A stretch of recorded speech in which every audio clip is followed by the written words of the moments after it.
दोस्तों कैसे हो आप सब। उम्मीद है अच्छे होंगे, अच्छी पढ़ाई चल रही होगी। दोस्तों आज मैं इस वीडियो में बात करूंगा मैंने वो कौन कौन से टॉपिक थे जिनसे 8 साल क्वेश्चन यूपीएससी के प्रीलिम्स में रिपीट होते हैं, उनकी लिस्ट बनाई, उनको अच्छे से किया और एग्ज़ाम में भी आए और उनको मैं सही करके आया, जिससे मेरा प्री 2023 पास हो गया था। तो वो जो टॉपिक मैंने बनाए थे उनको मैं आपके साथ भी शेयर करूंगा, ताकि आप 24 या 25 में जब भी दें आपका भी प्री पास होने की संभावना बढ़ जाएगी। दोस्तों इसमें मैंने क्या किया, कुछ टॉपिक जो इम्पोर्टेंट है उनको और भी ऐड कर दिया, जो 2024 में प्री में जिनसे क्वेश्चन आ सकते हैं या भविष्य में भी आने की संभावना रहेगी। तो जो सबसे पहला टॉपिक है, आपन को पता है कि पॉलिटी इम्पोर्टेंट है। पॉलिटी से हर साल एवरेज देखें तो 20 क्वेश्चन आते हैं, तो इसलिए इम्पोर्टेंट हो जाती है। अब ये तो सबको पता रहता है कि पॉलिटी इम्पोर्टेंट है, लेकिन कि उसके भी अंदर कौन कौन से टॉपिक सबसे ज़्यादा इम्पोर्टेंट है ये पता होना ज़रूरी है। तो आज आपको भी पता हो जाएगा। तो सबसे पहला है मूल अधिकार। दोस्तों 2023 की बात करें तो मूल अधिकार से 3 क्वेश्चन आए थे। तो मूल अधिकार से 3 क्वेश्चन आए। अब मूल अधिकार के भी अंदर जैसे अनुच्छेद 14 हो गया, विधि के समक्ष समानता, आर्टिकल 19 हो गया, वाक एवं व्यक्ति की स्वतंत्रता, और आर्टिकल 21 जीवन जीने की स्वतंत्रता।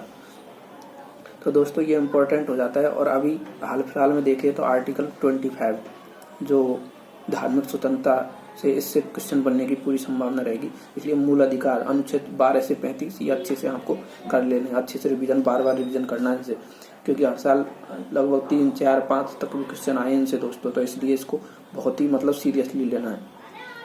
ऐसे ही आपको पता है राज्य की नीति के निर्देशक तत्व हैं, तो वहाँ से भी क्वेश्चन। प्रस्तावना है तो प्रस्तावना प्रेम्बल जिससे उससे भी क्वेश्चन आता है, पूछ लेता है ये संविधान का भाग है या नहीं है, इसमें संशोधन किया जा सकता है, कितनी बार संशोधन किया गया है। तो कैसे भी पूछ ले उल्टा सीधा, अगर आपने अच्छे से पढ़ रखा है तो आपका क्वेश्चन हो जाएगा, कोई दिक्कत वाली बात नहीं है। आपने देखा होगा कि प्रस्तावना से 1 साल छोड़ के 1 साल क्वेश्चन आता है, तो 2023 में नहीं आया, इसलिए 24 या 25 में आने की पूरी संभावना रहेगी। तो प्रस्तावना देख लेना। इसमें एक बार संविधान संशोधन किया गया था, जब पंथ निरपेक्षता, समाजवादी और अखंडता 3 शब्द जोड़े गए थे 42वें संविधान संशोधन अधिनियम 1976। तो ये देख लेना। बाकी मेरे अनुसार अभी एक राज्यपाल का मुद्दा बहुत ही इम्पोर्टेंट है, तो वहां से लगभग 24 में आपको 2 क्वेश्चन देखने को मिल सकते हैं। क्यों इम्पोर्टेंट है? क्योंकि जो केरल और तमिलनाडु और पंजाब की जो सरकारें हैं उनने जो बिल पास किए थे विधायिका ने, उसको राज्यपाल ने ना तो अनुमति दी, ना राष्ट्रपति को भेजा, ना वापस किया। तो फिर वो सुप्रीम कोर्ट चले गए। तो सुप्रीम कोर्ट ने राज्यपाल से बोला, भाई या तो या तो आप राष्ट्रपति को भेजोगे ये जो बिल है, या फिर विधायिका को पुनर्वास करेंगे या स्वीकृति दोगे, आप अपने पास इसको नहीं रख सकते।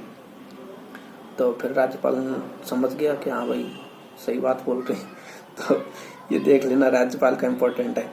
बाकी संविधान संशोधन से भी क्वेश्चन आता है, आपको पता है हर बार कभी पूछ देता है कि मतलब कितने राज्यों की सहमति चाहिए, उसको उल्टे सीधा कर देगा। अगर आप बार बार रिवीजन करोगे तो नेगेटिव मार्किंग नहीं होगी और आप आसानी से कर लोगे क्वेश्चनों को। ऐसे 42वां संविधान संशोधन अधिनियम 1976 है, जिससे या तो डायरेक्ट पूरा क्वेश्चन आ जाएगा या कहीं कहीं ऑप्शन में डाल ही देता है। तो ये 2023 में भी था, ये हर साल आता है इसका ये, तो इसको ध्यान से पढ़ लेना।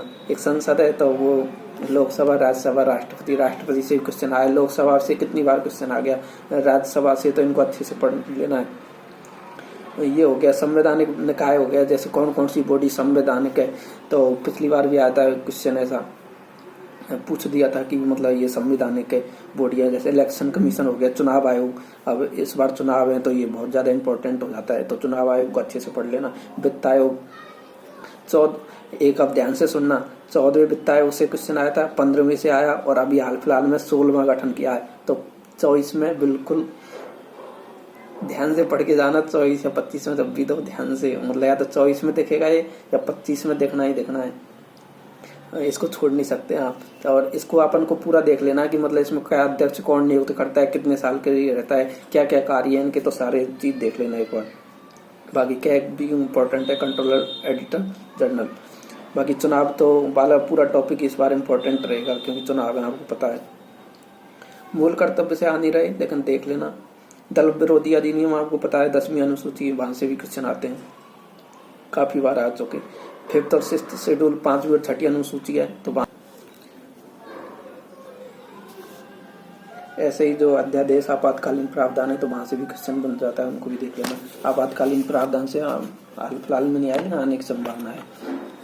संवैधानिक विकास संविधानवाद, यहाँ से भी क्वेश्चन आता है। संघ राज्य क्षेत्र और नागरिकता, यहाँ से भी क्वेश्चन बनता है। अगर सीए, अब तो शांत है, पिछली बार थोड़ा सा वो था तो आने का संभावना था। अगर सीए मतलब वो सिटीजन अमेंडमेंट एक्ट फिर से चर्चा में आता है, उसको लागू करने की बात होती है सरकार के द्वारा, तो फिर ये अच्छे से पढ़ लेना, नागरिकता वाला, संघ राज्य क्षेत्र और नागरिकता वाला टॉपिक। बाकी जो संघीय विधायिका से 2022 में 5 क्वेश्चन आए थे, तो संघीय विधायिका को अच्छे से पढ़ लेना है। तो सोचो 5 क्वेश्चन का मतलब है 10 नंबर, तो 10 नंबर तो बहुत कुछ। जो बच्चे बार बार प्री फेल होते हैं वो ज़्यादा थोड़ी 1-2 नंबर से, 5 नंबर से, 10 नंबर से ज़्यादा नहीं रहते, इसलिए ये बहुत इंपॉर्टेंट हो जाता है। इसलिए वीडियो बनाना मेरा जरूरी हो गया था। और ऐसे जनजातीय एवं अनुसूचित क्षेत्र से 2 क्वेश्चन आए थे पिछली बार, तो इसको भी हर साल आता है, तो इसको अच्छे से देख लेना। तो ये टॉपिक जो मैंने बताए इनको अच्छे से देख लेना। अगर आपको स्पीड अगर तेज लगी हो, समझ में नहीं आया तो इस वीडियो को दोबारा देख लेना। बाकी जो लिस्ट है इसको मैं अपने टेलीग्राम चैनल पे डाल दूंगा, आपको टेलीग्राम चैनल का लिंक उसमें कमेंट बॉक्स में मिल जाएगा। बाकी इस वीडियो को लाइक करना, शेयर करना और सब्सक्राइब जरूर करना। थैंक यू दोस्तों।